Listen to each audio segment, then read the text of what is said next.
नमस्कार मैत्रिणींनो. सकाळची वेळ म्हटली की आपली गडबड धांदल कामाची सुरू होते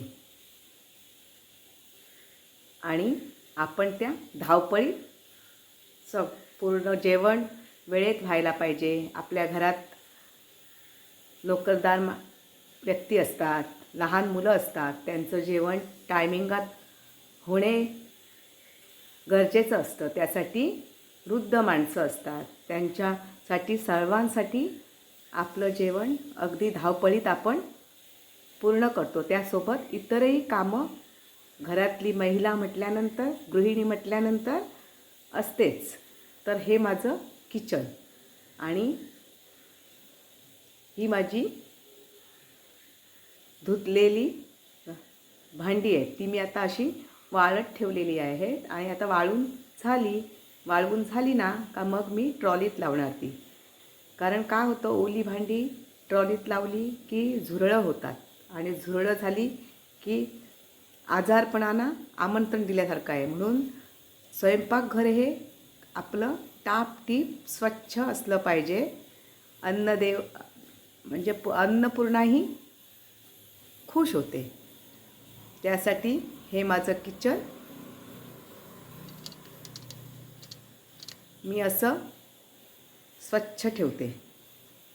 चला तर मैत्रिणींनो, आपण आता आजची रेसिपी बघूयात.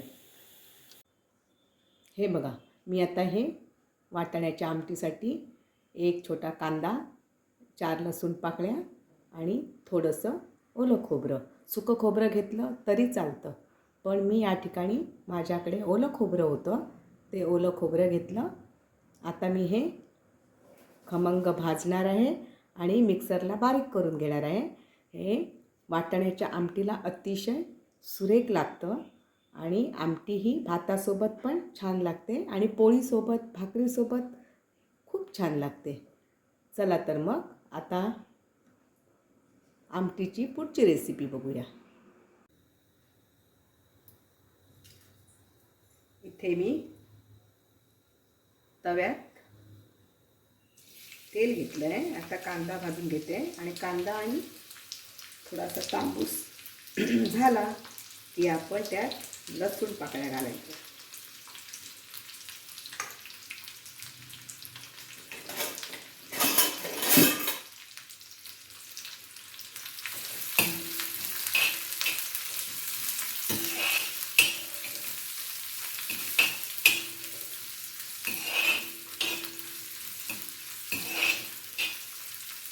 आता मी यात लसूण पाकळ्या घालते आणि कांदा आणि लसूण पाकळ्या थोड्या परतून घेऊन मग त्यात खोबरं घालणार आहे.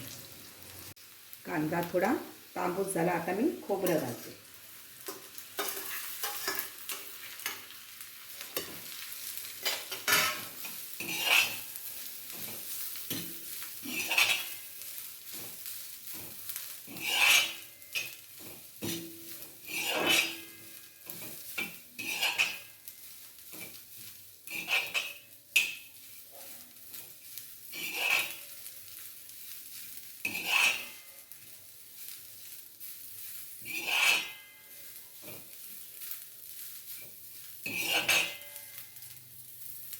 या साहित्यात अंदाजे 5 ते 6 लोकांची आमटी व्यवस्थित होते आणि करायला अतिशय सोपी, एकदम कमी साहित्यात आणि सुरेख, सुंदर, चवदार होते. आणि गरम मसाल्याची आमटी कुणाला नको हो, सगळ्यांना आवडते, हो की नाही? हे बघा, असं हे तांबूस खोबरं छान खमंग वास सुटलेला आहे. आता मी गॅस बंद करते आणि गार झालं की मिक्सरला फिरवून घेते. आता मी हे खोबरं एका प्लेटमध्ये काढून घेतलेलं आहे आणि मिक्सरला फिरवायच्या आधी त्यात अर्धा चमचा हळद आणि 2 चमचे भाजका माझा गरम मसाला खूप छान आणि चवीला सुरेख झालेला आहे आणि मी मसाला घरातच करते, त्यामुळे या मसाल्याची चव लई भारी सुरेख झाली आहे. हे बघा मैत्रिणींनो, मी आता हे मिक्सरला फिरवून घेऊन अगदी बारीक वाटून घेतलेलं आहे. आता मी हे हिंग मोहरीची फोडणी करून वाटाणे त्यात घालू आणि वाटाणे घातल्यानंतर मग वर हे वाटण घालणार आहे. चला तुम्हाला पुढची रेसिपी दाखवते म्हणजे लक्षात येईल. वाटाणे खूप छान शिजले आहेत. आता आपण याची आमटी करूयात. हे बघा छान शिजले आहेत वाटाणे. आता आपण याची आमटी करूयात.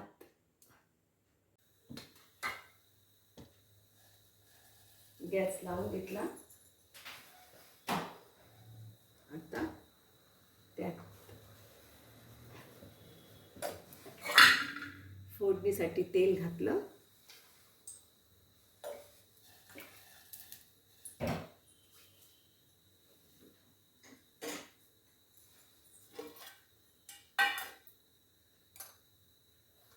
स्टीलचं भांडं असल्यामुळे तेल ताबडतोब तापतं, गरम होतं. आता मी त्याच्यात फोडणी घालते.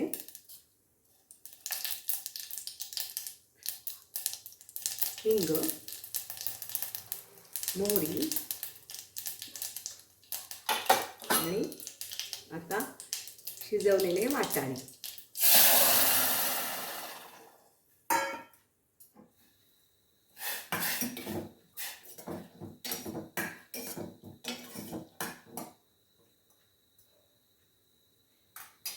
कधीतरी ना ही आमटी आपण ब्रेड पाव जर असेल किंवा आता चपाती भाकरीचा करायचा कंटाळा आला असेल तर आपण रेडीमेड पाव किंवा ब्रेड घेऊन येतो.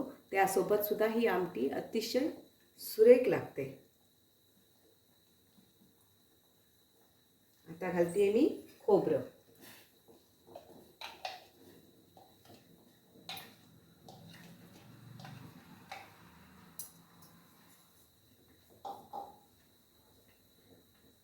आता मी इथे मिक्सरचं भांडं धुवून पाणी घेतलेलं आहे, ते घातलं म्हणजे आपल्याला मुद्दाम दुसरं पाणी घालायची काय आमटीला गरज नाही. आता ही बघा ही आमटी आता शिजणार. मी माझ्या रेसिपीना काहीही न स्किप करता किंवा काहीही न लपवता अगदी प्रमाणबद्ध रेसिपी आपल्याला दाखवत असते. तर माझ्या या रेसिपीना तुम्ही प्रोत्साहन द्यायचं आहे आणि माझ्या रेसिपी कशा वाटल्या ह्या कमेंट्समधून मला सांगायच्या आहेत. माझी ही आजची रेसिपी आपल्याला आवडली असेल तर माझ्या चॅनेलला सबस्क्राईब करा, लाईक करा, शेअर करा आणि सांगायचं आहे मला तुम्हाला, मी जेवढे पदार्थ दाखवते ना तेवढे पदार्थ तुम्ही जरूर घरी करून बघा. अतिशय सुरेख प्रमाणबद्ध असं माझं साहित्य असतं, त्यामुळे कुठेही चुकण्याचं भीती नाही. त्यामुळे तुम्ही मुद्दाम माझ्या रेसिपी करून बघा आणि मला कमेंट्समध्ये सांगा कशा होतात आपल्या रेसिपीत त्या. तोवर धन्यवाद. आता आमटी उकळली की मी त्यात चवीपुरतं मीठ, कारण वाटाणे शिजवताना ना आपण थोडंसं मीठ घालतो, कारण कसं आहे वाटाणे मीठ घातल्यामुळे वाटाणे छान शिजतात. एखादा वाटाणा असा शिजत नाही, तोही शिजतो मीठ घातल्यामुळे. त्यामुळे ह्या आमटीला मीठ बघूनच चवीप्रमाणे घालावं आणि वरून कोथिंबीर पेरावी. आता मी घालते थोडंसं मीठ. आमटीला छान अशी उकळी आलेली आहे. आता मी त्या चवीपुरतं गूळ घालते आणि चिरलेली कोथिंबीर. मैत्रिणींनो, आजची रेसिपी माझी कशी वाटली हे कमेंट्समध्ये सांगा आणि माझ्या या रेसिपीला आपण लाईक करा, सबस्क्राईब करा. तोवर धन्यवाद.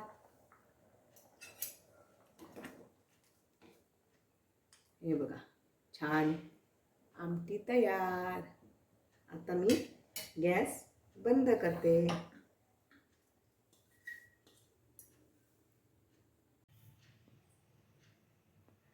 खमंग अगदी आणि झणझणीत अशी पांढऱ्या वाटाण्याची आमटी तयार.